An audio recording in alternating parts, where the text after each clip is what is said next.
আর ওই পারে চাচা মাছ ধরতেছে টাক জাল দিয়ে, আর আমরা আর এদিকে এই চাচা খালের মধ্যে জাল দিয়ে মাছ ধরতেছে। তো আর করবো না দেরি, ফটাফট ব্লগটা শুরু করি। আসসালামু আলাইকুম গাইস, কি অবস্থা সবার? আশা করি সবাই ভালো আছেন। তো আমরা যাচ্ছি এখন বসি বইতে। তো আমাদের সাথে আছে এই যে আমাদের বাইস্তা কালু, আর এই যে এই বসিটা, আর এদিকে আছে তাহিদের বসিটা।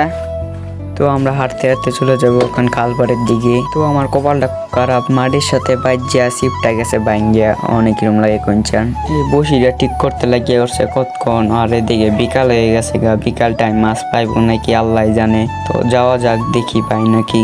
তো আমরা আছি এখন 4 জন, ওই যে সামনে 2 জন আছে, আবার এই যে পিছনে 1 জন। তো আমরা 4 জন আছি মোট। তো চলো যাওয়া যাক।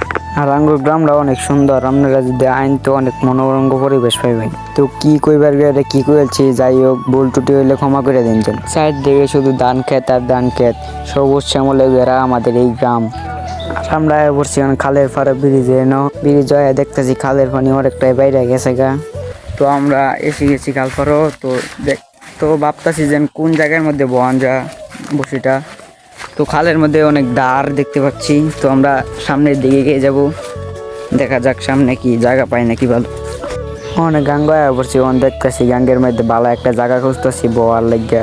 জায়গা একটা পাইছি, এটার মধ্যে বয়াম অনেক দেখতেছি। বাইতে আনছি না টুপ, অনেক একজনের টুপ লয়ে মারতেছিলাম, অনেক টুপটা দিছি। টুপটাও সে একটা সুবিধার না, অনেক কি করবো। আর বিপদে পড়লে এরকমই হয়।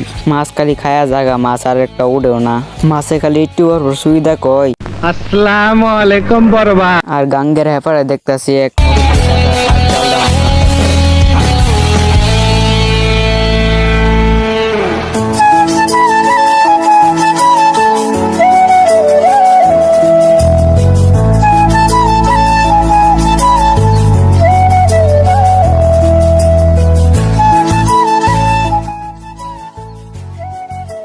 তো আজকের মতো ভিডিওটা এই পর্যন্ত। যদি ভিডিওটা ভালো লাগে অবশ্যই লাইক এবং চ্যানেলটি সাবস্ক্রাইব করবেন। বাই।